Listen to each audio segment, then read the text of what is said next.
send me the text, and that's how it rolls. I use WhatsApp like that. I heard about that yesterday or the day before the first time, and I've not ever tried. It's WhatsApp. Yeah, and some of my clients even take that a step further with a thing called Slack. I don't know if you've used that. Slack. I've heard of Slack. Yeah. Slack is fantastic. I personally only use it with one of my clients who use it for all their sort of programmer, I bet. Internal communication. Email's broke. Email don't work anymore. Yeah, you know what? Well, it's not something you camp out on. It's not an instant message. So once I educate people about that, my sphere of influence, whatever that is, I tell them I don't camp out on email. If you send me an email, you might as well walk out to the post office and send me a letter, and then wait a couple of days, and I might get back to you. Okay? Because it isn't quick. It's not meant to be quick. Dead though, guys, because the statistics show that people still spend 4 times the amount of time in their inbox than they do anywhere else. So, I was reading a thing last night about it was a survey on how fast and what's the best times emails are sent by e-commerce companies, the people that are after your dollars. And in the States, they send them from 11 p.m. till 7 a.m. So when you get up in the morning, you've got it in your inbox. They don't get hidden in the clutter. Okay? But different parts of the world, it's different times of the day. Without regard to what your time is where you're at right now in Texas, Mike, they'll send it at 3 o'clock in the afternoon their time because that's how they roll. Yeah, 2 is supposed to be the sweet spot for the States, 2 p.m.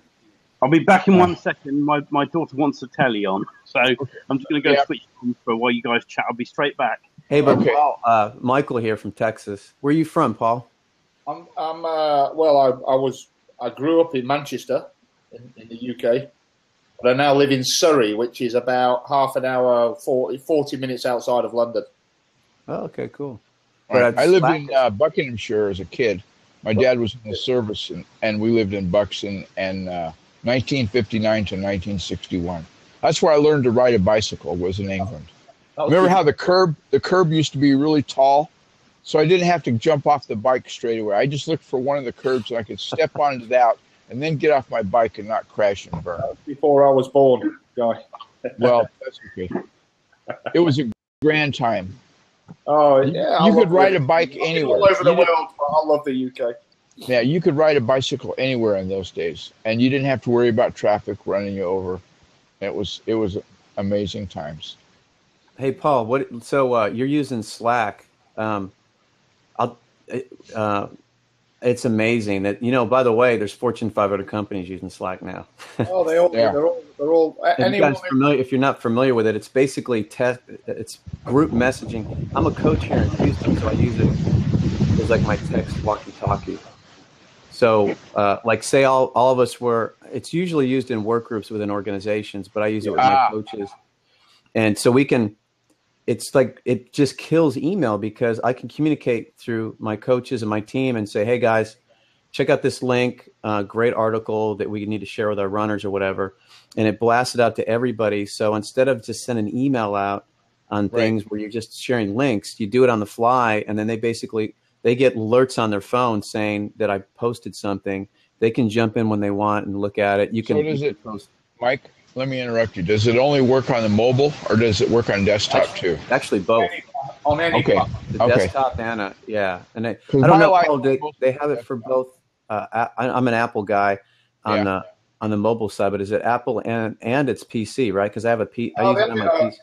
They've got apps for BlackBerry, Windows, for iOS and Android.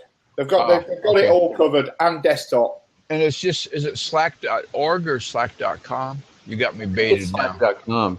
And you guys can sign up for a free account. But it's really meant for collaboration. Yeah, or you could have say all of us here on Slack and we say we formed a team of guys who just kind of get together and kind of shoot the shit out here on Blab, which is there's a lot of shooting the shit on Blab. Pardon the expression, but you guys in the UK, you know what I'm talking about. Yeah.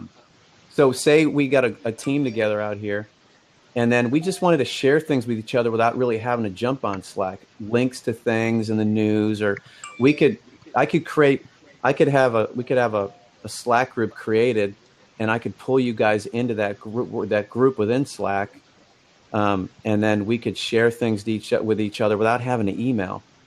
My question is this. It says on the page, I'm looking at it now where it says accounts, free account, 10 service integrations. So does that mean I can integrate my Facebook, my Twitter, my Google Plus, my LinkedIn? So why it works so well? Because you can, I mean, to be honest with you, I use WhatsApp with some other organizations and that works fine. But what Slack does that the other services don't is integrate seamlessly with things like Dropbox or Google Drive. So if you're collaborating on a particular project, right, you drop a file in there so that people can look at. And then you can share it just to that Slack group then. Yeah, without having to email, which is beautiful. That's cool.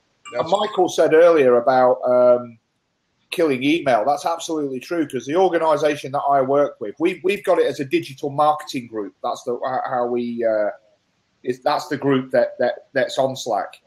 And since we created the Slack group, we've not once sent an email to each other on anything. Everything is done through Slack. What the cool thing, it's like anything though, guys.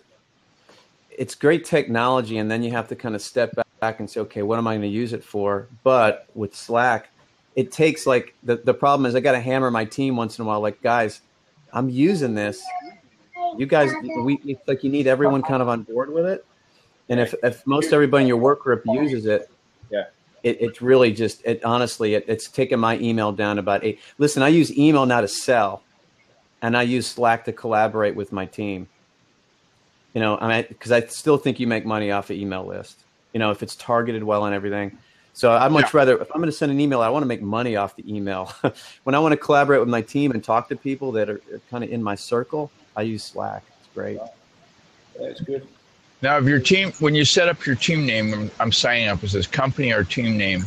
So I just put in the corporation.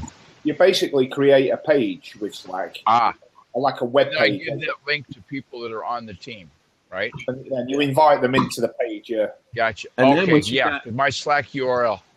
Yeah, and then once you guys set that up, what happens is within that, you can set up channels, okay? So I'll give you an example. I'm a running coach and a fitness trainer. Primarily, I've got 2 businesses, Merlino Fitness, and I've got in-flight running. So I coach marathoners. I coach from the 5K to the marathon level. And then I coach one-on-one clients that I train in their homes and in my studio. So I've got one master, like think of one umbrella company. But then within my coaches, I have my track coaches are in one channel because I want to communicate with them different things than maybe the entire team. I got the entire team in one channel. I've got my Twitter feed connects to it. So anytime I tweet something related to running, it pulls it into Slack. So the folks who work with me can kind of see what I'm communicating about in Twitter. I've got another channel on. I've got people that are volunteers for my group. Sometimes I want to communicate with them at a different level than, say, the entire team. So you can have sub-teams within your entire team, or you could just have a channel that's your buddies. Just, BS about stuff. When you sign up and it says create your username, does that be your name or is that gobbledygook? That's the way you sign in. Okay. Yeah. Okay, thank you. Your URL is basically, it's pretty much your company name. I've got that. They give me Vitamine Hosting Inc. as the Slack URL, but then it's moved on and it's got me to the point, pick a username. And so I was going to go with Guy or Cook because that's what people know me as, but I didn't want to give out the keys to the castle. I'm using an email alias instead of an email, so they don't really know my email. Yeah, they don't, and it's not like it's only public to who you want to make it public to. So, Guy, I would use your same your Twitter handle, just so then they know. Yeah. I need to bounce out of here, guys, but I'll leave my website address in the chat. Great, I just followed you, Paul. Yeah, I got to follow you too, Paul. Hold on just a second. How did you delete a post? Hang on. Now, you live in Somerset. Where is Somerset? What shire is that? Well, if you've heard of, I don't know if you heard of Taunton. Have you heard of Bristol? A nice place, Taunton. It's on the coast. Bristol is about an hour and a half away from where I live, and I'm lower down again. So you get Somerset. So you're in the Southland. Yeah, southwest. So it's Somerset, Devon, Cornwall. Okay. So, But a bit of useful information, by the way, anyone who does use Skype who are watching this, there's a link there to the site where people can tell you whether it's up or down. And I put a link on there to Blab, just to put But that doesn't, man. I've never seen it down on Skype. I don't use it as often as probably you guys. I can't remember the last time I saw Skype down either, Mike. I've never seen that's pretty rare. Honest, and the messages at the moment coming up online, are all over the world. There's people in Siberia. I mean, I'm just whizzing down Right. England, USA. And there's going to be some Microsoft shout-outs. I know there's going to be some Microsoft blame for this. Somehow, some way, somebody's going to say, well, Microsoft has messed this up. I used to work as a VDash for Microsoft on another product. They hired the company I worked for to be exclusive support agents. And so we were all engineers. I was the engineer that had grandkid pictures on a desk, though. So I was Isn't that what you do in this world? If something goes wrong, you just blame it on Microsoft?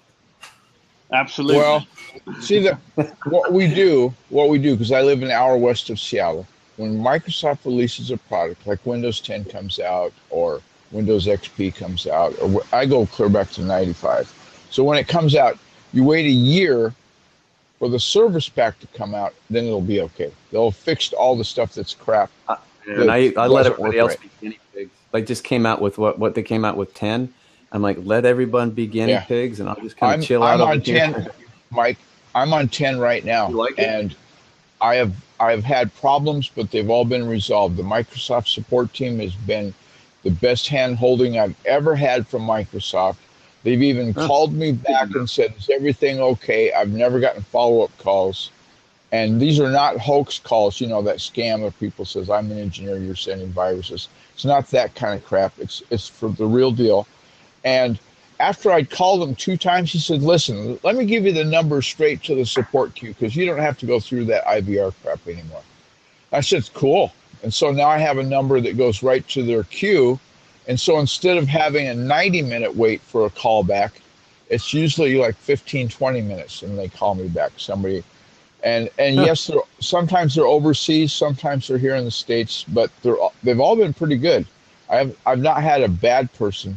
In my estimation, I haven't had a bad person. So usually what I do when something like Skype or something hits the fan, I usually go to Twitter and I go, okay, what's up? And I'll just do a search, and they'll be, blasted out hundreds of messages, which I'm sure there is now for Skype being down. Skype doesn't. I've found that it does not work well.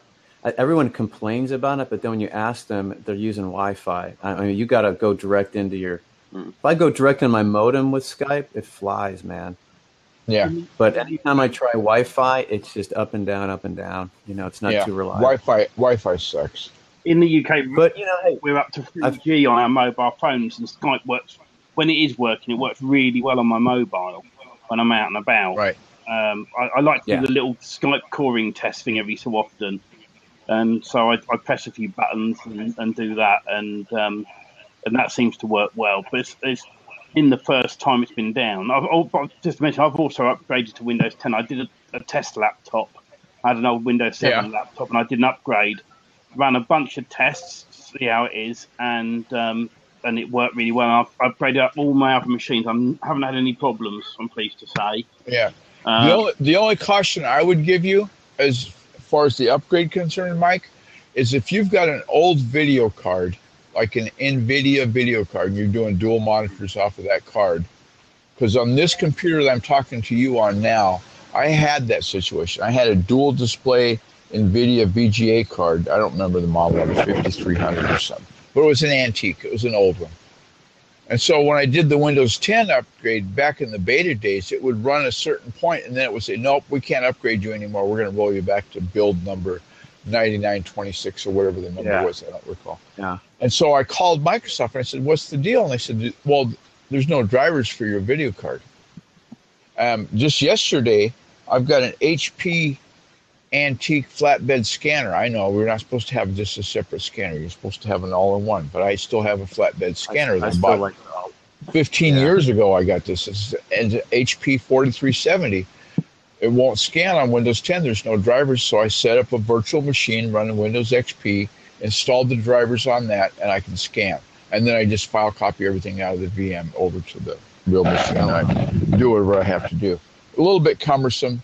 It's not built for speed by any means, but it works. See, that's the only thing I've had go wrong. As far as the OS itself, have you gotten the Office 2010 beta, Gregory? I haven't yet, no. I am. Oh, I put that on. That's the best Windows Office beta I've ever seen, ever.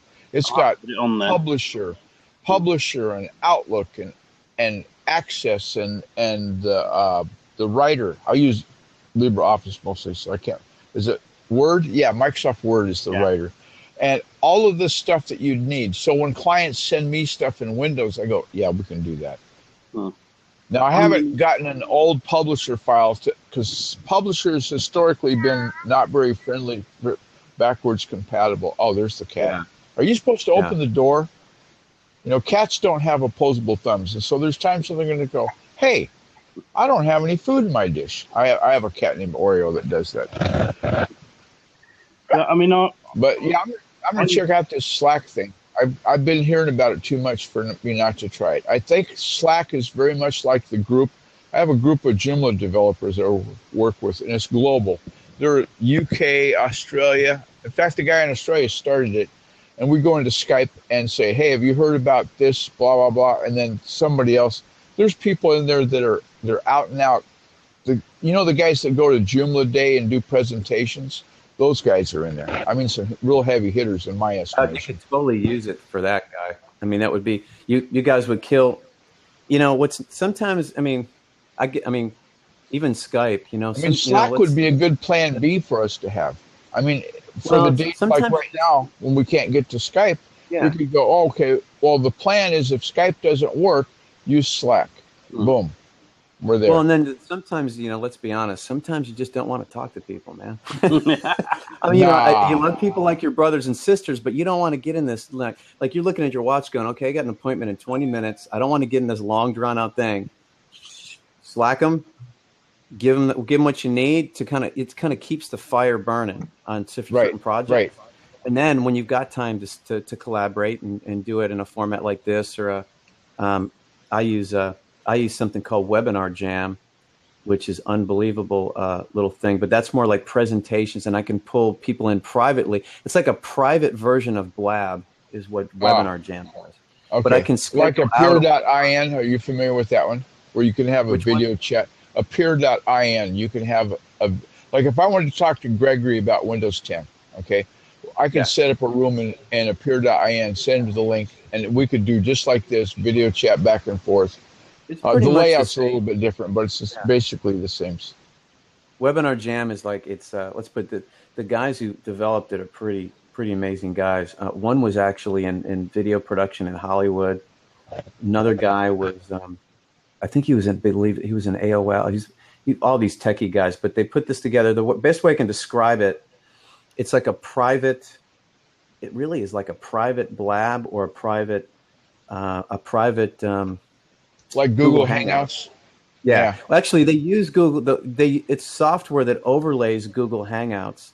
The difference is with Google Hangouts, you can't. You know, I couldn't send something out to my list or to you guys and say, "Hey guys, I'm having a presentation on this day. Sign up for it." So it allows people everybody on your circle hears about it. Yeah. They can sign up. That's the plus. Is having a private. Plus, it's private. Sometimes, like I love Blab because it's public. But sometimes you want a private thing, and what's nice about that is I can be the presenter. I can pull people into seats like this, up to 3 or 4 presenters, and now they're not at the same time like this. They kind of come in and out, and you see their heads on the bottom like Skype. Yeah. But I can make it private, and I can only invite those people in. So when you get into, like, for example, as a coach, for me, if I'm doing a webinar and running, you know, and it's a paid for webinar, or it's just my peeps in Houston, I can broadcast that out, and it's $297 a year compared to $5,000 for GoToWebinar. Yeah. So it's like a steal. 300 flat a year, unlimited webinars, whatever you want to do. Yeah. So I love it, but of course I love Blab too because I love the public. So what is it bottom part of it? In terms of bandwidth, where does it bottom out as far as how many users you can have simultaneous sitting there in their little frames waiting to talk? Have you run it past 20 users or something, like when you have a big webinar? What's the biggest group you've had? No, I mean, what's cool about Webinar Jam, it's technically, here's what it does. It's an overlay on top of Google Hangouts, which Google Hangouts is not the best. So you're using Google servers? Yeah, you're basically piggybacking on that. The difference is there's a couple things you can do. You can schedule the webinar, which you can't do on Hangouts. So I can schedule some, like I do on Blab. Okay, they sign up, which is a great way to get people on your email list if you're marketing publicly. Okay, so I can promote. Okay, give you an example. Say I'm doing a running seminar on how to train for the New York City Marathon or London Marathon. Got a Brit in here. Yeah, Gregory's going to do that. Yeah, which and so I could, whether it's free, if it's free, I can set this up. I can schedule it. I can send out to my list. Hey guys, we're going to do a webinar on how to train for your best. London Marathon, insider tips from people in the UK that have run how it, much blah, blah, spaghetti blah. do you eat the night before and stuff like that? Oh, but maybe more specific to that race. So then you send it out to your list, tweet it, Facebook it, whatever. They come into a landing page and they sign up for it. Now I can make it a for-pay webinar and I can link it to a PayPal account, so they can pay $10 to get in, or if I can just make it a freebie. And if it's a freebie, it's a way for me to grow my list. Yeah, when they sign up for the webinar, right. Yeah, when they sign up for the webinar, their email dumps right into my constant contact and puts them in a webinar list, so I know they're interested in my stuff. And then the beauty of it is, once I pump it out, I can, if they have a webcam, now the only catch is they have to have a Google account. They have a Google account. I can pull them in if they have a webcam, just like I do with Blab, but it's private. I can pull up to 3 people in, but I'm broadcasting unlimited worldwide. Okay, this is the cool part. When we're done, just like this is rendered. If you guys, we're on the record here, so you're recording this. Then what's cool, since it's cool since YouTube is owned by Google. Within minutes after it goes down, they render the video and they dump it right into my YouTube channel. Bingo. Oh, okay. Just like a Hangout on Air would do. It's all done automatically. Exactly. But it's like a Google Hangout on Air that's recorded and it's dumped onto my YouTube channel. So it's beautiful. And but it's a different. You don't ever have to go back and tweak it. Like the volume levels are all good and everything is presentable. Because I've seen some Hangouts on Air that the volume levels need to be touched. Yeah, just like you can do on here when you get your rendered video, you can edit it. I edit it offline. I take, if there's some front end housekeeping crap, I'll crunch it out of there. If there's some dead space in there, I'll re-save it or re-upload it, re-upload it to my YouTube channel so it's clean. So if it's a 20-minute video and I want to make it really tight, just the 14 minutes of really good solid stuff, because that's, a lot of people aren't going to listen to a 30-minute, people don't listen to replays. Even on Blab, people, that's what the beauty of this format, you want to see it live. It's like when you go to a concert, it's funner to be at the concert in the seat with the music blasting at you, man. But, to watch a concert on YouTube, I'll do it, but it's like, if it's a band I like, I'd much rather see them live. So I think that's what I love about this whole format. It's raw, it's live, you don't know. It's like the Forrest Gump line, life is a box full of chocolates. You never know what you're going to get. I mean, you never know who's going to pop up. Right. I had no idea when it said Skype is down, so let's Blab. I'm thinking, I'm not going to see somebody from the UK. I'm going to go in. There's going to be some. And then I said, "Oh, there's Mike. I know that guy." And I wouldn't have thought. Yeah, I wouldn't have thought I'd see Guy in here, man. It's like, hey, I know that dude. Yeah, it's just go figure. Now the reason that we know each other is because there's not very many people using this. I did a real quick count just in my head, and there's like 60 some people total. Like if you go up to the Blab and say, "I want to see everything," and then you can go on those little numbers, says this many viewers. So I just added them up, quick math in my head, and 60 some. Because a guy I know from China, he lives in China, he's written a script that will tell him at a given minute He updates it every 30 seconds. Tells him how many people are in the room. And Gary, good morning. And what's up, Gary? Welcome to Blab. I'm going to go get some tea because this cup is empty. No, that was a good trick. That's what came out of it. My lap. Right back. It's I've been jumping on Blab. You think that the people who are currently using Blab are the first Blabbers. You know what I mean? It's like anything. When Twitter and Facebook first started out, there would have been very few people. This is going to be one of those formats that I don't know. In the UK, we used to have what's called Betamax and VHS. And VHS. Oh yeah, I remember those days. VHS I'm old enough to remember that. And it's very much. It's like Twitter and Facebook. There's so many people who'll only do Facebook. So many people only do Twitter, and some will do both. You know, I have both available to me. I do a bit of video marketing here and there. So, yeah, and I think this format here is going to be very exciting. You jump on, you see, there's one I looked at earlier, and there was 33 people on it. I jumped in for a little while. I can't remember what they were talking about, but I wasn't really interested myself in it. And I blabbed last night, and there was a lot of good stuff on Blab about marketing and apps to use and stuff. So I think they said, someone said last night, one of the guru guys out here was saying they're up to 60,000 users right now. So it's, I mean, you talk about infancy, we're we're not too far along here, but I guess what they're saying now, the growth is kind of, major uptick over the past couple weeks. It's just, I think this will be an exponential thing because like the people here I coach in Houston, I try to get my local runners into Blabs because I'm like, guys, this is a great way for me to share things with you, but let's bring in the world. Let's let runners worldwide, get some knowledge from me and then get some great discussions going. And it's like, right now, it's like trying to pull a horse to water, man. It's really, they don't get, and these are the people I coach are youngins, man. They're 20. I mean, I'm 51. They're 25 to 35 is my demographic, primarily female, about 75%. And they have Twitter accounts, but I try to explain to them in real terms, very simple terms, and they're just glazing over because they're just Facebook junkies.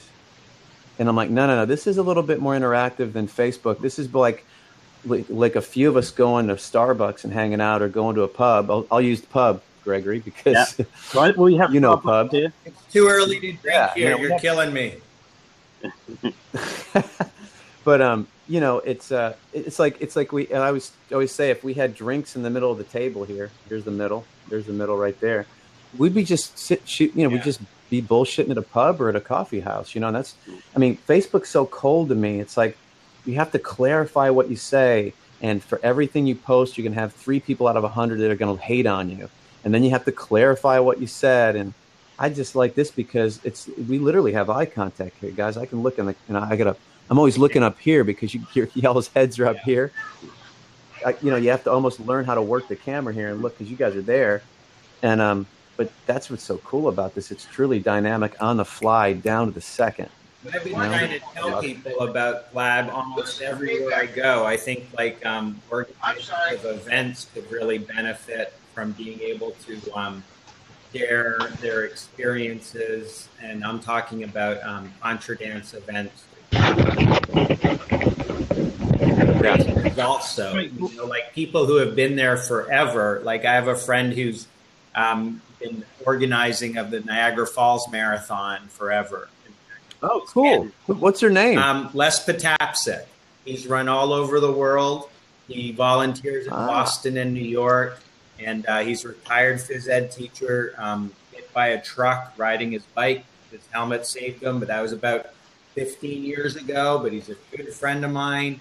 And I know that his wisdom of racing, and organizing could be a forum that Blab, maybe people who that would really. Well, hey, this is interesting. Yeah. Number one, are you in the Niagara Falls area? No, I grew up in Toronto, but I live in Winchester, Virginia. Okay. Well, I was born and raised in Buffalo, New York. I'm sorry. So Buffalo, New York. I said I'm sorry. That was a joke, but yeah, I know. Oh, the snow! The snow in the wintertime, right? But I totally know what you're. Hey, man, that's that's why I'm in Texas. Okay. But I escaped when I was 14. So I'm a naturalized Texan. Yeah. But so our weekend place was the Falls. And then interesting enough, I did a podcast on running the natural wonders of the world. And I had the race director from the Niagara Falls Marathon, because the Niagara Falls Marathon is the only race, one of a few in the world. Huh? Goes across the border. Yeah, one of the very few who starts in one country and ends in another. It's a point to point. So they bus people to Buffalo, as you know, and they run from Buffalo, New York, over the what they call the Peace Bridge between the two countries, the Sky Bridge. Wow. And then they dump you down the Niagara River, and you finish at the base of the Canadian Falls. So it's beautiful. In fact, I'll probably go run that next year. But so anyways, I had the race director, and she, I can't remember her name, Joyce Harris, I believe. Joyce Harris. So she probably works hand in hand with your buddy. Yeah, his name is Les Patapsik. I'm going to punch that in right now. Cool. He is. In fact, I'm going to have. Man, I'd love to have a Blab, because I want to do a Blab on running the national parks, because there's a whole national parks half marathon series. I'd love to have Joyce back on, and maybe we could get your buddy on the show and talk about, because that's one of the world's best marathon. It's not a big marathon. It's only about 1,500 people. I'm just curious, Mike, what are the other scenic wonders that they have marathons around? Do they have like London Bridge or what? London's a big one, but London's more of a city race. London, New York, Chicago. It's not one of the natural wonders, though. I'm more curious about the natural wonder marathons. Okay, natural wonders, definitely Niagara Falls would be on my top list. There's another guy, actually had him on the same show as Joyce, because I had her talk about Niagara, and then we talked about running in the national parks. So there's a young guy, went to school in Utah, and he was in college. He partnered with, amazing story. He got with the National Parks Department and says, listen, I want to do half marathons. They would never permit a marathon in a national park, because it just you'd have to close everything down. Too many people. Yeah. Well, it would piss off the tourists, so, but 13-mile race that's done not in the park, the proper part of the park, but like farm to market roads. In the less outside busy of it. part. Yeah. Yeah. So he started locking them down one by one. He's got a series of, you guys can go to vacationraces.com and check it out. But okay.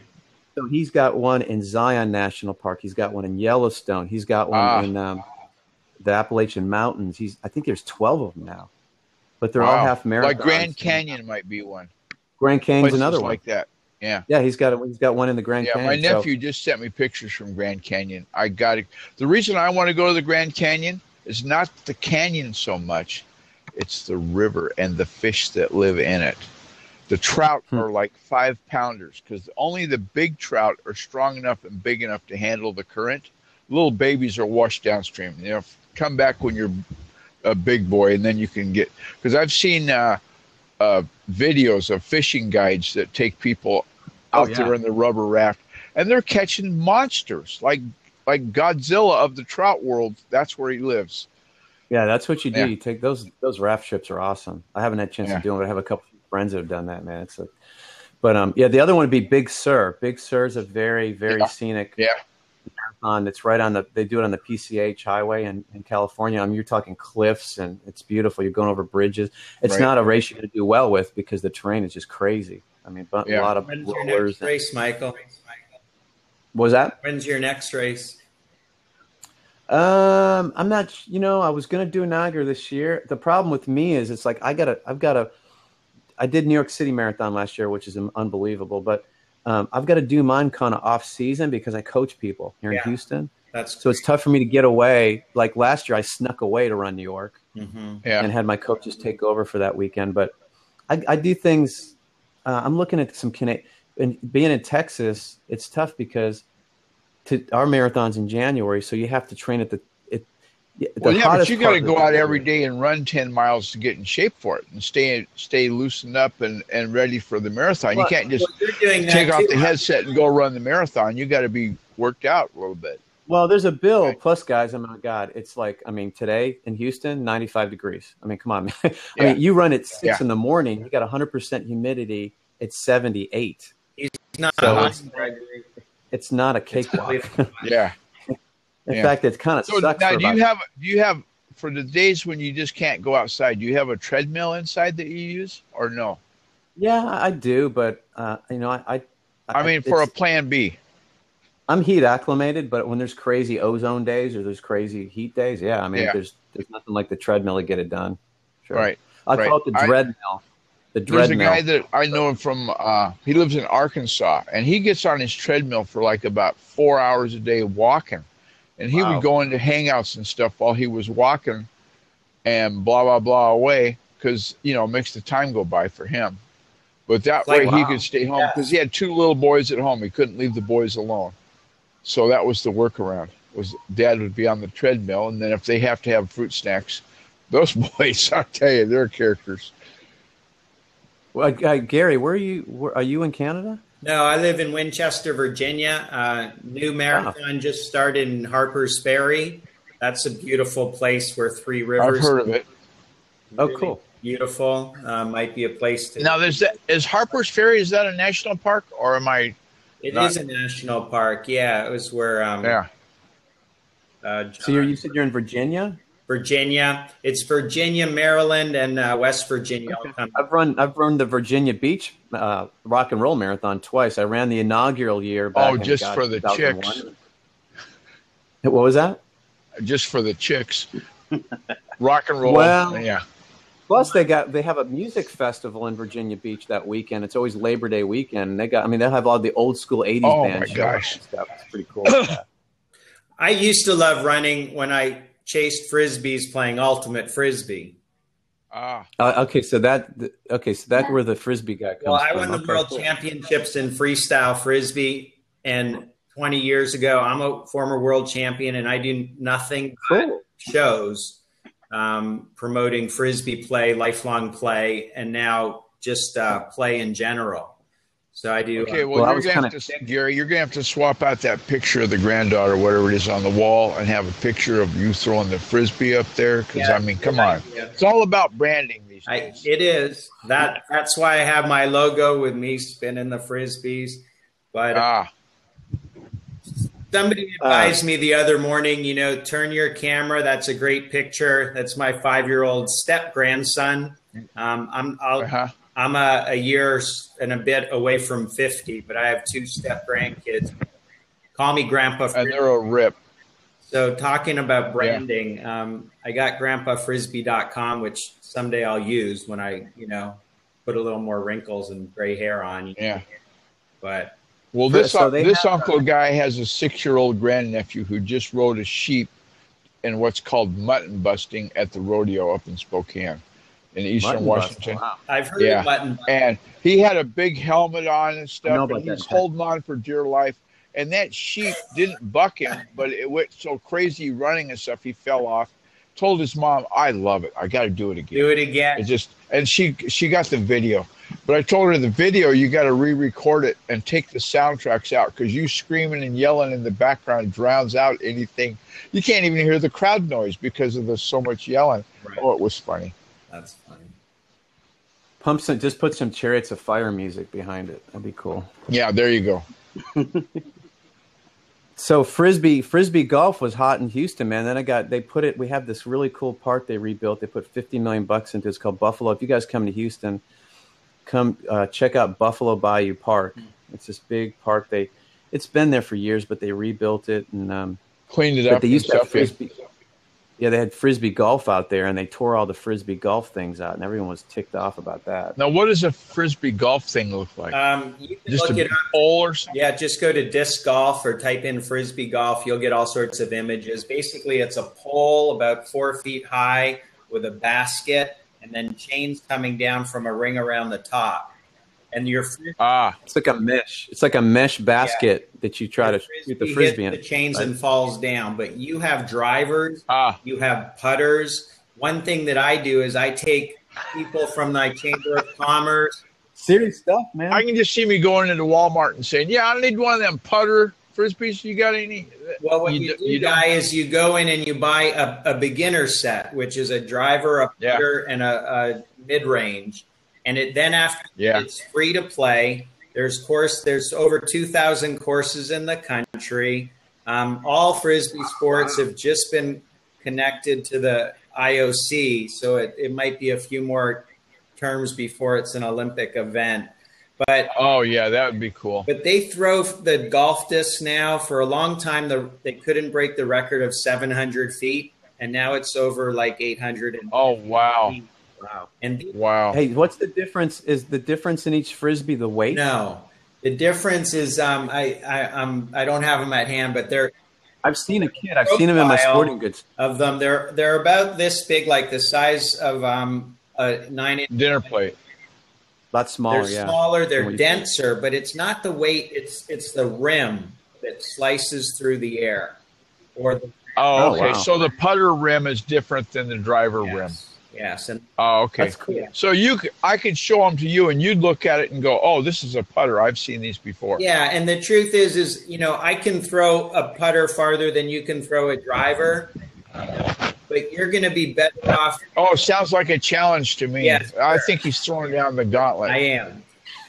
Hey, man, let's have our first Blab Frisbee competition. How would we do that? That's right. Well, I like the idea of sending people away from their computer screens to go. Yeah, that'd be cool, man. And then I could do it with like Meerkat or Periscope. I could do a Frisbee throw. Where do you? Because I could film it then. I live an hour west of Seattle. Okay, there are Frisbee golf courses. I'm losing you. Oh, I'm sure there's tons of Frisbee golf courses. The Microsoft boys play that all the time. Well, they play Frisbee or they play hacky sack with that little leather covered ball that they kick and keep it off the ground. Yeah. When they'd go on break up there, when I worked over at Bolt, I'd watch them out the window. I'm too old to do it, but they would go, and they'd go like maybe 10 or 12 times before the ball somebody'd miss it, or botch it or something. Yeah. Kids. It was just, that was their diversion. Well, instead of going outside and having a cigarette, they'd have a Frisbee, or not a Frisbee, but a hacky sack. Well, when I was, playing Frisbee in Canada, I grew up in Toronto, like I said, and we'd bring a hacky sack when they first came out in the early 80s to our warm-up, so the guys would be there, we'd be stretching because we took it really seriously. And that hip motion of, lifting the inside of your foot to hit the hacky sack, right? You really loosen the hips. So I can see that. 14, 15, 16, I'm playing with the best people in Canada and went to California for a big tournament also. But at 17, I had a girlfriend who said, wow, you guys would look so much better if you knew how to dance. Point your toes and, do pirouettes before you caught the Frisbee. Right. I signed up and took ballet classes, and that's where the girls are too. Oh, God. But I wound up becoming a professional ballet dancer. No kidding, man. I Wow. danced professionally. Yeah, as long as you don't have to wear those tights when you're going out throwing the Frisbee, that'd be okay. Well, no. If they said I had to wear tights, I know. Okay, I can't sorry, do that. guy. Hey, man, there's athletic tights, Athletic though. tights, just like runners, right? Sure. Tights are just men wear tights, guy. I can tell you, man. Well, Guy, you'll have to go. The headlines on the news, getting back to this internet thing, Skype being out, when I mentioned it to my wife, she's watching the morning news in Seattle on the TV back in her room, in her office. And she said, it's all about the internet having problems, not just Skype, but many things are having issues. And so if we go away, you can mark it down to that. They finally found out a way to affect that. I hope the Chinese aren't up to their old tricks. Well, the single point of failure thing comes up, and the single point of failure, the weak link in the chain, is the root name servers. If they could somehow affect an attack and take out the root name servers or block them somehow, we would not be talking. We would not be able to connect. We wouldn't have voice over IP phones. We wouldn't have internet access. That's it. It's down. Do you think we've got too reliant on the internet nowadays? Oh my gosh! They've made it too simple. It needs to go back to the old days of like crack. And you had to know, like if I wanted to talk to Gary, the Frisbee guy, I had to know his IP address. I would have to SSH into his server, and then we would type chat back and forth. Right. Okay, that's how it rolled. But now Now you just log into a website, you click on, I want to join a Blab, and boom, bada bing, you're in. You know, it's really, really simplified, a lot more so than it was in the olden days. And it's like back when a magic wand. When Gary was taking ballet lessons, you know, long ago. It was a long time ago. Well, I mean, just think about satellites going down. I mean, I remember here when we had Hurricane Ike here in Houston, and we just had an overload on the cellular system, the mobile system, and you could not get on the phone. I mean, if there's a flow of traffic, even like on the cell phone networks, good luck. I mean, and like you couldn't. You're trying to call your family, going, "Hey, I'm not dying down here in Texas." Huh? Parts of your audio are not coming out. I'm seeing your lips move, but the sound isn't getting. Really? And I don't know if that's me or the curvature of the Earth, or Can you guys hear me? Okay. I can hear you. Okay. Yeah, it could be me. Could be me. Have a I mean, I'm just saying. now, They're Michael. hacking you now. Mic down here, man. You guys hearing a buzz on this mic or no? No. I think it's me. I'm going to refresh. Yeah. I should really hop out and get to looking like I'm working anyway. Thanks for letting me in, Greg. You're welcome. You guys have a good one. It was fun. Care guy. All right. It's interesting. Greg, tell me a little bit more about what you do over. I guess are you in the UK or in New Zealand? Yeah. I'm a radio DJ, and oh, cool. I've taken a year out from doing radio, and at one point I had quite a big following on Facebook and Twitter, and I took a year out because I was working for. Unfortunately, with radio in the UK, it's all been networked. So basically, where you get your little stations, they've all been bought up by big stations. Mm-hmm. And so now we have we used to have a local station called Midwest Radio. It's now known as The Breeze. The Breeze is across the whole of the Southwest, and they broadcast out of Bristol and Southampton. And I did a bit of work for the Global Media Group, which is Heart in the UK. And you'd go from one floor doing a show, and then you'd have to run down 2 flights of stairs to another studio to do another show. And then you run up another flight of stairs to do another show somewhere else. And what they were trying to do was give you a yearly wage for doing 3-4 shows on different stations, where before you get paid per show and you get a lot more money. They've squeezed the money down, and the people at the top are the ones that now make the big money, and the people on air don't make very much. So I took some time out, but I'm thinking now, especially with this medium, of recreating a podcast and using this medium to talk about stuff, and then take the best bits of it and put it into a podcast and then put it up on my website. So Skype I use a lot to communicate with family, fellow DJs. And out the years I've been with Skype, this is the first time it's ever been done where I can't connect on my phone, can't connect on my PC, and it's quite a major outage for them. For them to still have 499 minutes wait time on their tech support is quite interesting as well. Hey, two quick things, just thoughts. One of them, something you just mentioned about how the changing dynamics in the radio stations. I was thinking about the different ways that this platform might get used, and it seems like organizing. I don't know, like labor organizing. People have a way to talk outside of their workplace. Yeah. And unions have been crushed. I don't know where y'all stand, politically or whatever, but Buffalo has a huge working class. The unions used to be. Hey man, that's why we're in Texas. I mean, it was the steel. My dad worked for Bethlehem Steel. I lived in Bethlehem, PA for 2 years. Well, I mean, that was all steel. Yeah. That's where it started, So in the UK, we used to have loads of unions, and then Maggie Thatcher in a time. Right. When I love Maggie. Because I've got a strange thing. The government goes, we don't like people standing up to us. We want to run the country how we want to run it, even if you put us in charge. And I think they don't like that. And so the moment a union stands up to them, they want to be able to stop that union. What they do is they squeeze and squeeze and squeeze till the union can't do anything. Right. And then people go, what's the point of being part of the union? I'm going to leave them. And then the union dies. The government's happy. I think what I'm saying, that this could be and I don't want to be the agitator, but it just seems like, outside of the workplace, here's where you can have conversations with people from work, and kind of that whole collective, strength in numbers with people feeling the same.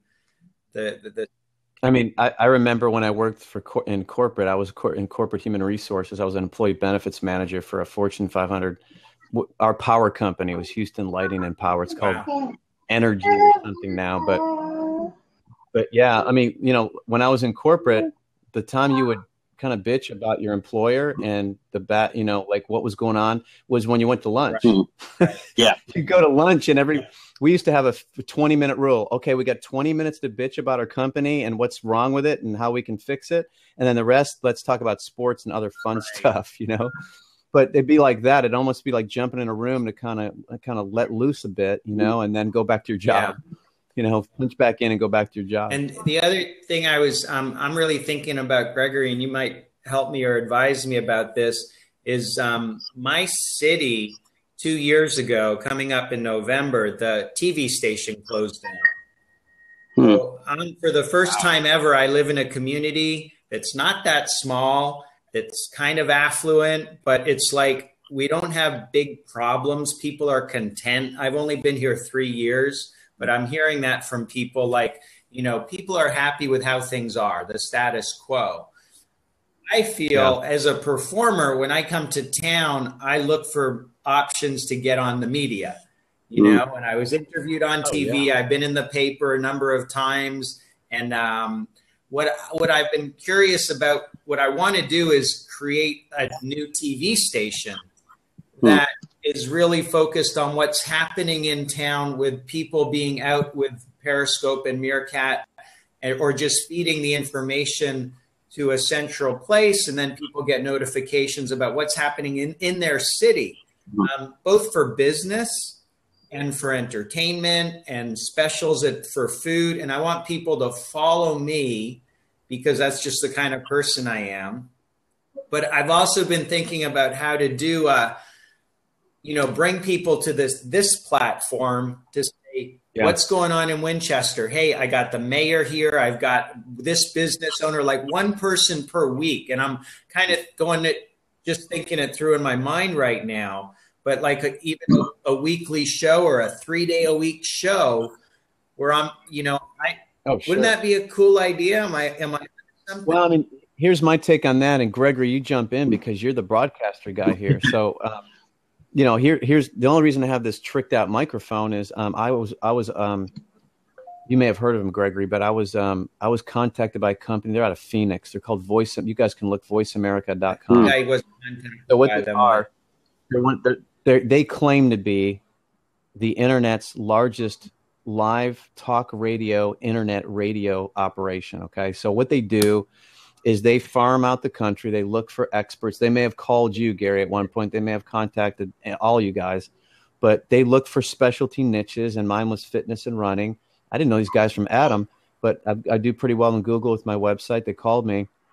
Would you want to do a fitness show? I'm like, well, what? The next question is, what is it going to cost to do the fitness show? Because I'm not in a business to be paying for exposure, but sometimes you got to do that, right? So, but they have a deal where you can bring sponsors on board. So I had some shoe companies and some people on board that basically paid for cover the production cost of the show.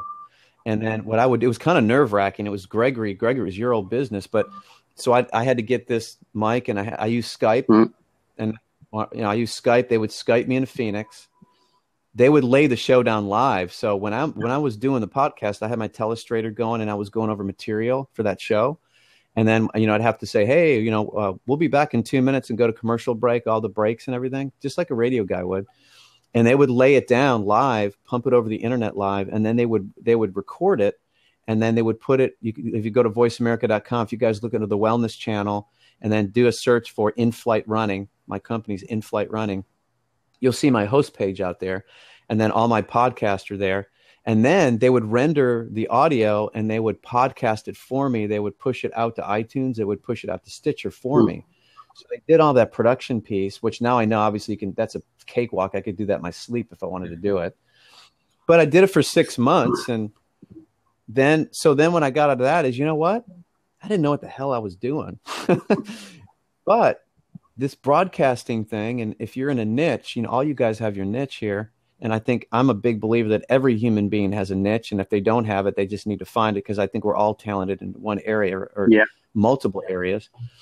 So my take on this, Gary, and Gregory would probably totally agree with this because he's here and he's a broadcaster guy. This makes anybody in the world a reporter and a broadcaster. Yeah. And if you're an expert in an area, or if you're not, and you just want to interview other experts, bam, you're in business.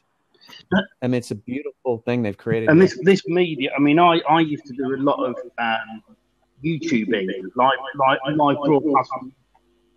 And then what I would do is link through to my website. So I would put my YouTube account on my website on one of the pages. People used to go to it, and then they could watch me do live my radio show live from my studio. And I was one of the early Radio 1 in the UK started doing it on the Chris Moore's show, where they realised to interact with people, put videos up and do live streaming. Yeah. I was probably one of the first, like this, being the first. Blab we are the first Blabbers. I was probably one of the first people to shove up a stream online and let people watch me do my show.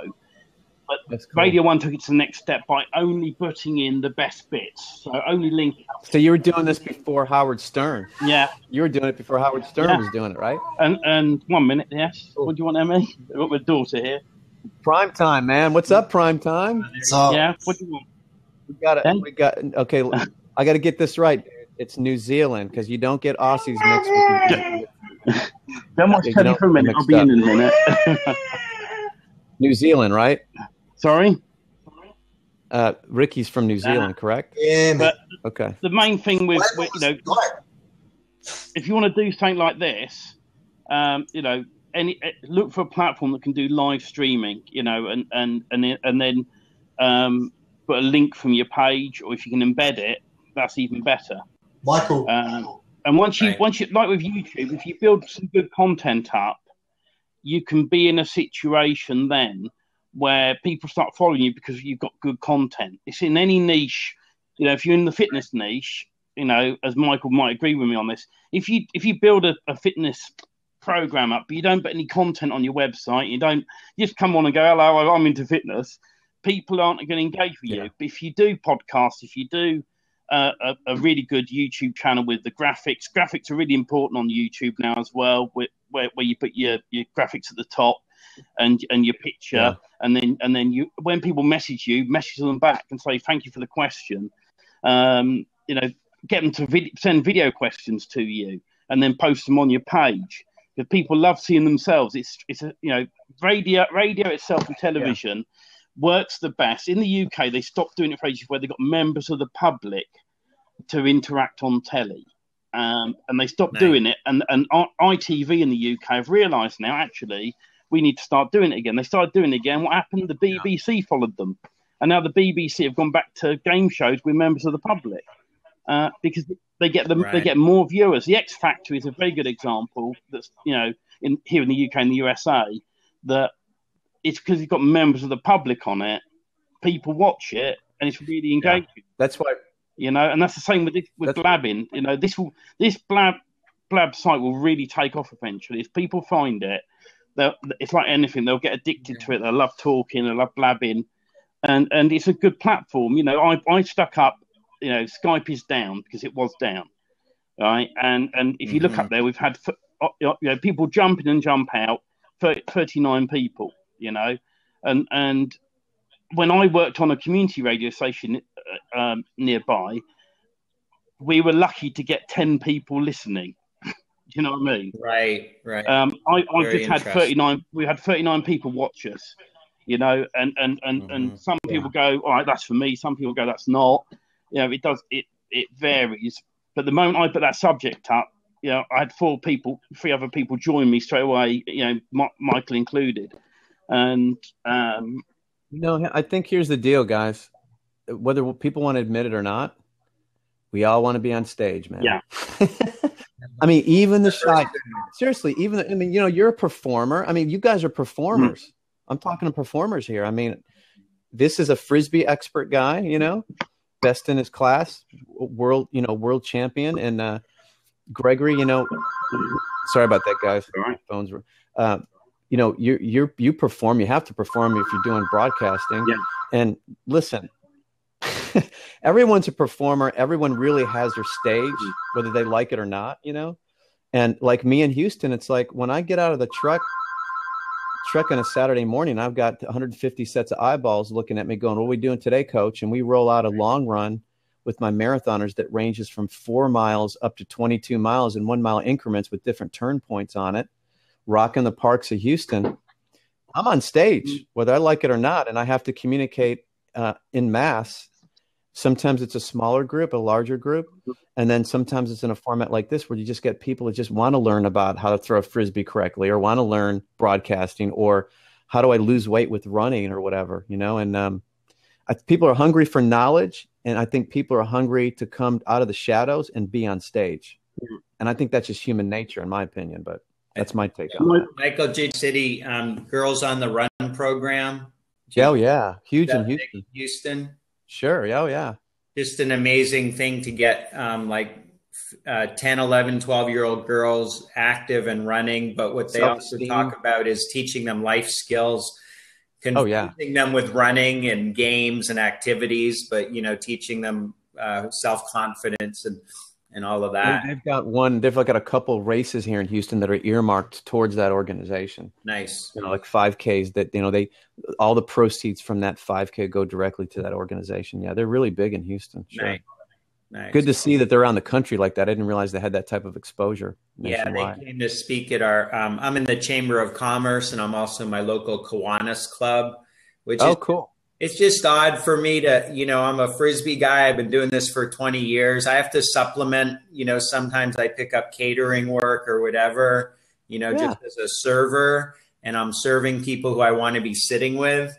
But, there's a time and a place for everything.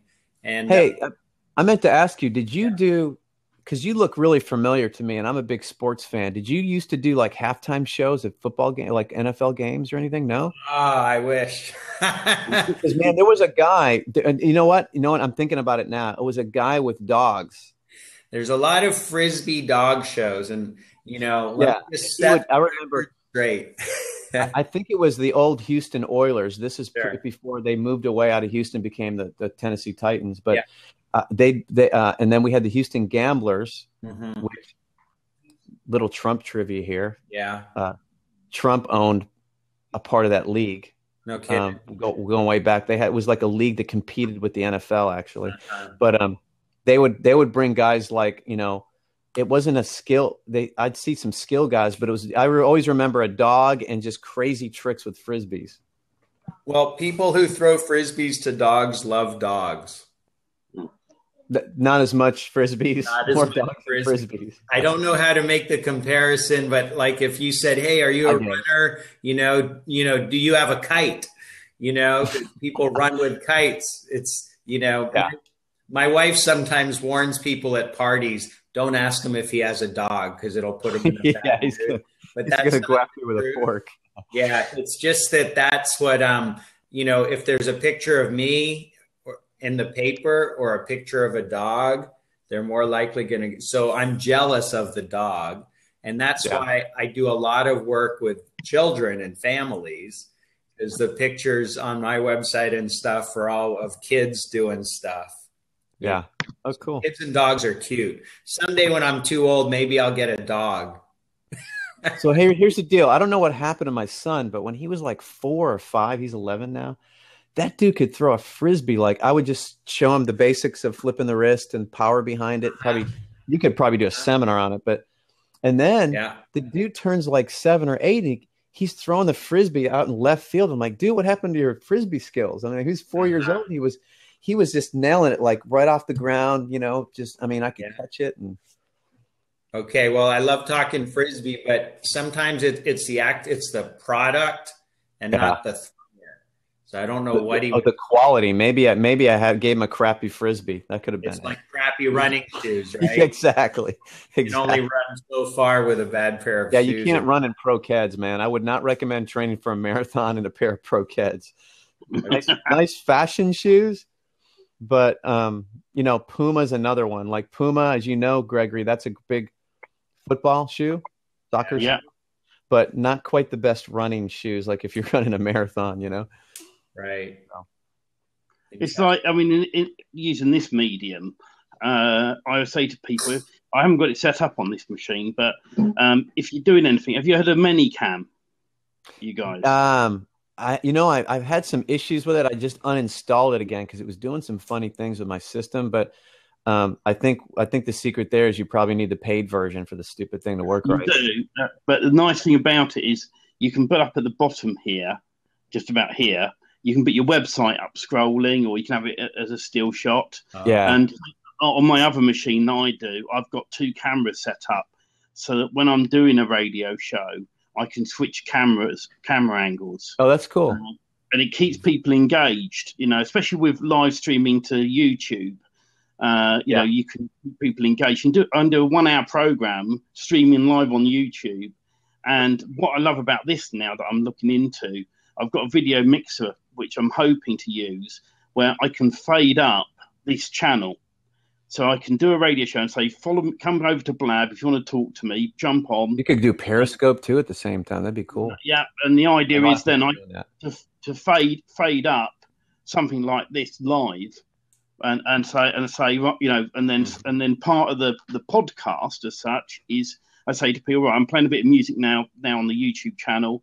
I'm going to come to you, Michael, next, and fade up and go, and I've got Michael on Blab, and then start talking to you, and I've got cool. Then you finish talking. I say, right, Gary, what's your view on blah blah blah, and we, you can do a subject where everyone can have a chat about it, and then once you've done all 3 seats, you then fade back to some music, and then get another 3 people in to talk to them.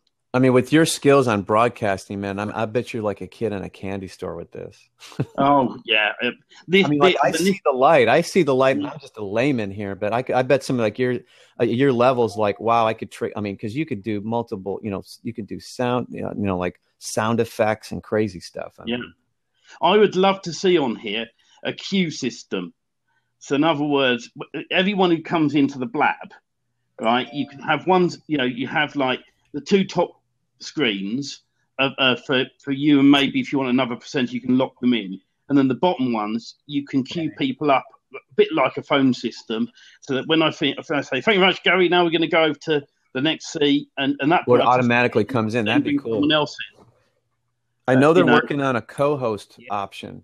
There's been a big demand for a co-host option, because what happens, guys, and you've seen this on Blabs if you've been around. Okay, like Gregory's like the main seat. This is his Blab. So, and then like there's a lot of people who are teaming. Like, say I team with Gregory and say, hey, dude, when you do your Blab, I'm gonna man chat for you, and I'm gonna answer people's questions and keep them engaged. Right. Yeah. And then when I do my Blab, I call one of you guys and say, hey, man, you scratch. That's what I love about this. It doesn't cost any money. You scratch my back, I scratch yours. Yeah. And you can keep the flow going. So you can really keep your, because I still need to learn. You guys are up here on my screen. My camera's here. I need to learn how to work the camera, because you guys are here. You're not up here, right? The camera on Blab, the way it works is up and down is down, but your mirror image. So if I'm right now, I'm on my screen, I'm pointing to the middle, but on your screen, I'm pointing the other way. So if I want to point to you, Michael, I point the opposite way, right? I point down at Gary, and if I want to point to that boy, I don't go that way, I go that way. Yeah. It's mirror image left, so right is left and left is right. I gotcha. Yeah, so if you want to point to someone in the bottom corner, you go like that. You go. They're down there at the moment. I've seen a lot of these Blabs. I was on a few last night. The guys have been really doing this. Is you've got your main seat, you've got kind of a commentator. Kind of think about a sports. You guys watch sports. You've got the guy calling the game, and you got color commentary.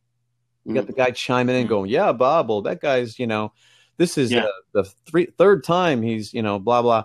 That kind of goes on. And then the color commentators kind of welcoming people in by way of chat and typing in, welcome, Joe, or saying off the cuff, welcome to somebody. I think a broadcaster should take this up. And in the main screen, you could be broadcasting the match or whatever you want to broadcast. Yeah. And then you have, like you said, in the next screen, a presenter, maybe the third one, a co-host, and then the fourth one is where you're rolling people in to give comments. Yeah. And what's cool, you can control that the way they have it now. I mean, but I like your idea of a queue, because that way people it's like they're getting in line for their take, and then you just flip people in and out and, give them, it's like a political debate, not to get in all that, but it's like, you give them X amount of time and roll on to the next person to keep the flow going. I was on a Blab one evening. I really wanted to jump in. I kept putting up on there, please let me in, please let me in. And then in the end, they ran out of time. And now I didn't get that, because I understand you want to keep certain Blabs to a certain amount of time, and that's fair enough. And like with a co-host idea, if I leave the Blab now, you can't take over this Blab. There's no handoff right now. Yeah, I would like to be able to hand that. If at 3 o'clock, I've got to go and get my daughter. Yeah. Yeah. So at that point, if let's say we had 41 people watching this now, right? At 3 o'clock, I go right. I got to go, or I leave it open, go and come back. But in that time, if anyone else wants to jump in, no one can. But if you had control as well, I clicked a little tick to say Michael, you can control it. See, that's the plan with the co-host, where your co-host would actually take that Blab over. I think that's what they're trying to shoot for. Yeah. I think that's going to be a lot of. Bye, guys. I'm going to take off. Yeah, now. See you later. Right. Yeah, really. I followed you, man. Go ahead and follow me there on Blab, and we'll catch you on another Blab. Yeah. All right, man. Thanks. All right, take care. Yeah, but I totally. I agree. I think having a handover, if you've got a lot of people watching a Blab, and you can just press a button to hand over to you. And then I've got to go, and then I come back later and jump back in on the Blab. You could have a 24-hour Blabathon. Yeah, I mean, what this reminds me of is, I don't know if you guys know in the UK of Jerry Lewis, the famous comedian. I've heard of him. Yeah, we used to have a Labor Day telethon. It was a 3-day, all weekend, and he would raise money for muscular dystrophy. I think it was pumped out worldwide. And it was him. He would stay awake most of the time. He'd take some, and then when he slept, he would have just comedians and actors and all these famous people lined up that would come in and out of the. This reminds me of like a online telethon. You're not raising money for anything, but it could be continual entertainment.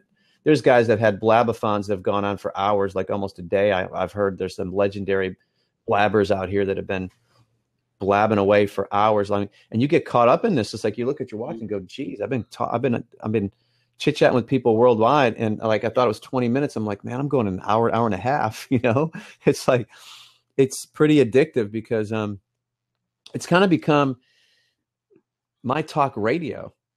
Yeah, I don't even listen to talk radio anymore. I just put on Blab, because we have experts here that are best in their field, and it's like, and what I like it's homegrown, organic. And you know what? Small business people like you and I, man, we need to connect with other people, and we can be so much stronger. And I think, when you try to become a lone ranger in this world as an entrepreneur, good luck. That's the beginning of the end. And I've learned the hard way. You cannot, I don't care if you're the smartest guy, you think you're the smartest guy on earth and best in your class. Rule number 1, don't think that. Rule number 2 is you got to partner with people. And that's what I love about this. It's like, listen, if I really wanted to make friends and didn't have any friends, I could find like a bazillion friends on here in 3 hours. Last night I was on, and the first time I'd heard it, I think, is it Udemy? Udemy, the platform for where people learn, and I'd never heard of it before. I went to have a look, and I went, wow, I could use that platform, and I think it's really this format here is going to be fantastic. I think it's going to really take off. Yeah, I'll tell you what I'm going to do. I think if everyone here does their part, Howard C. Stern, you'll see him all over the place. He's kind of I call him Dr. Blab. I don't know him personally, but I've been in some blabs with him, and everyone knows him. But you know, he made a point the other night on like, you know, it's really up to all of us that are here that love this platform to really sell it, sell the sizzle of this, and bring people here. We bring, you know, we have our own followers. Let's pull them in from Facebook. I mean, I love social media, but technically, it's rented space. It's not really, you don't own that real estate. Your real estate's your website.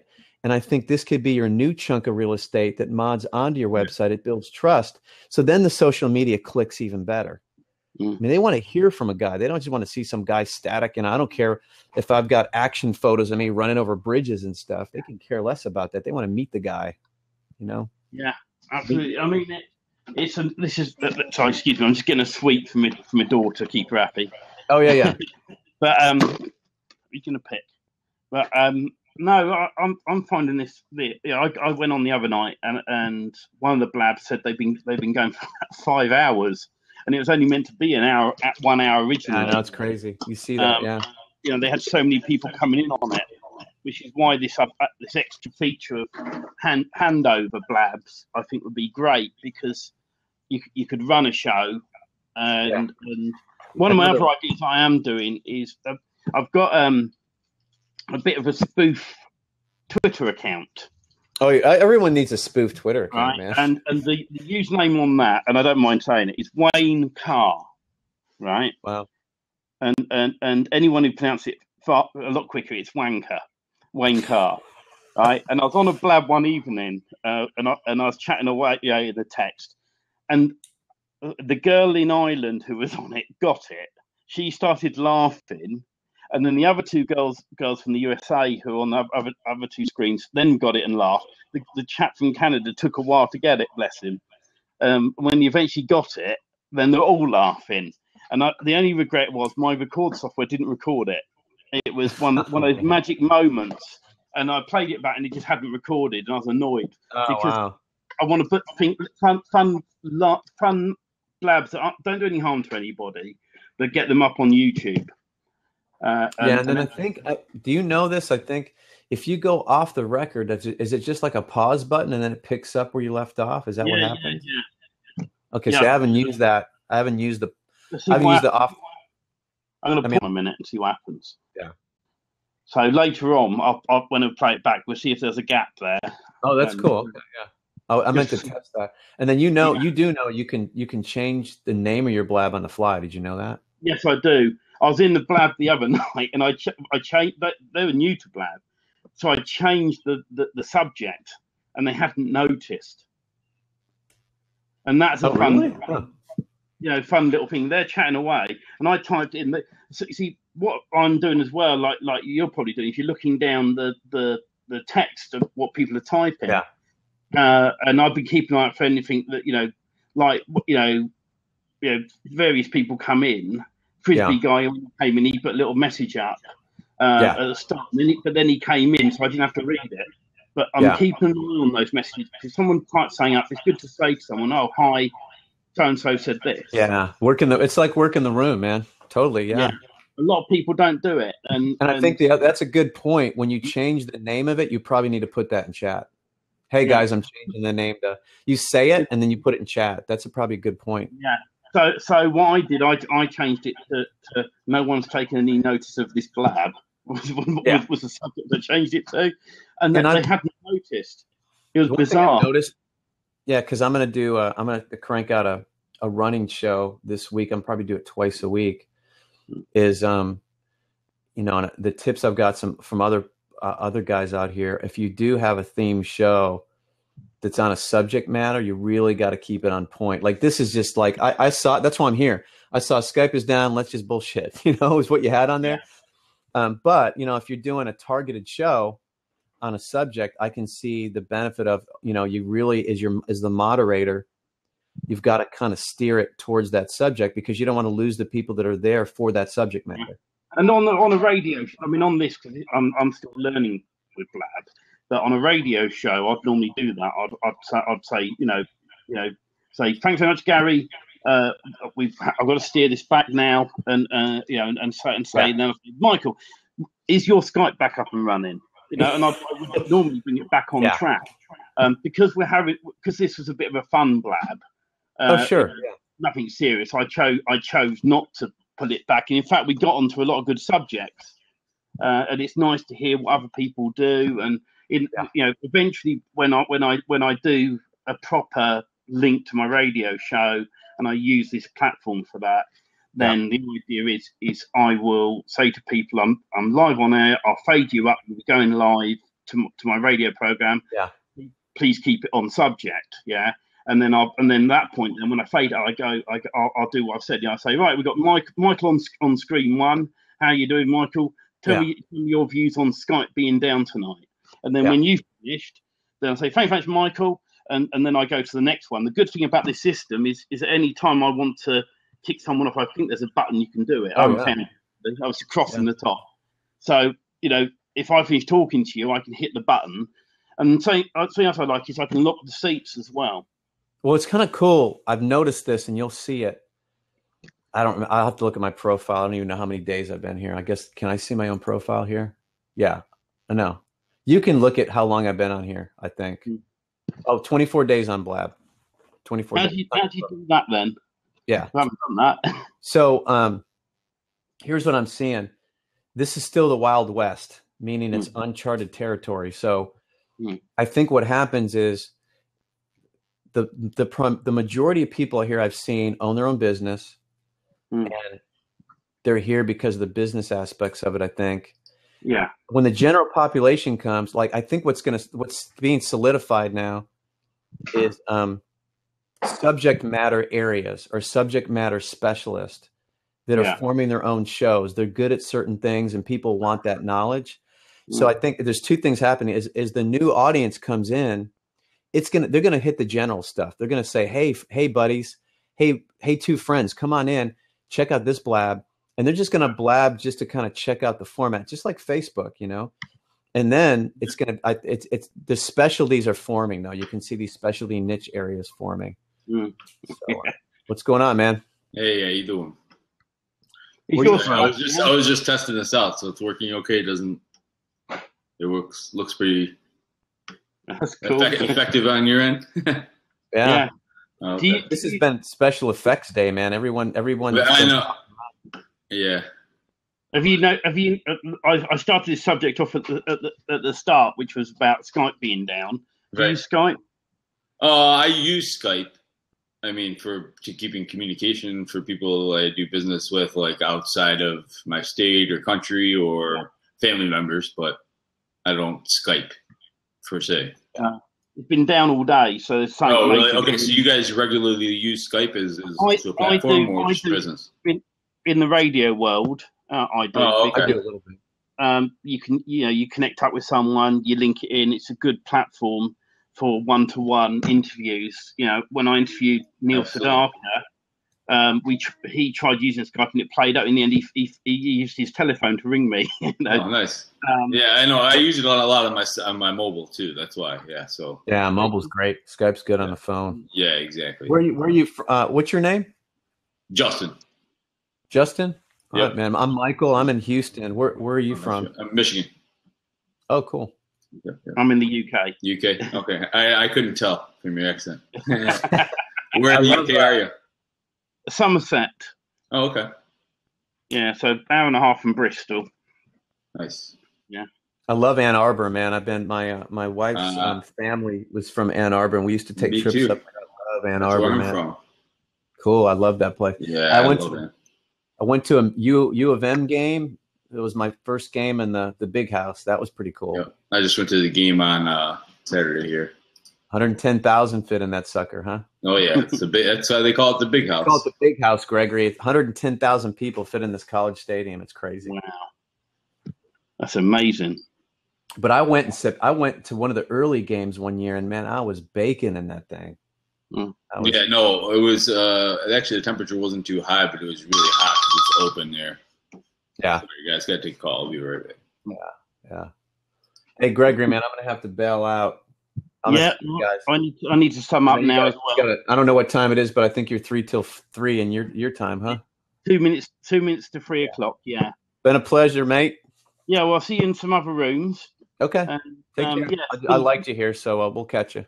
Yeah, it's been a good blab, hasn't it? Yeah, nice blabbing, man. Take care. All right, see you. All right, bye-bye. Bye-bye. Well, that's all from the Skype blab. We've changed the subject a bit. I hope you enjoyed it, and I'll be blabbing again soon. And I'm signing off.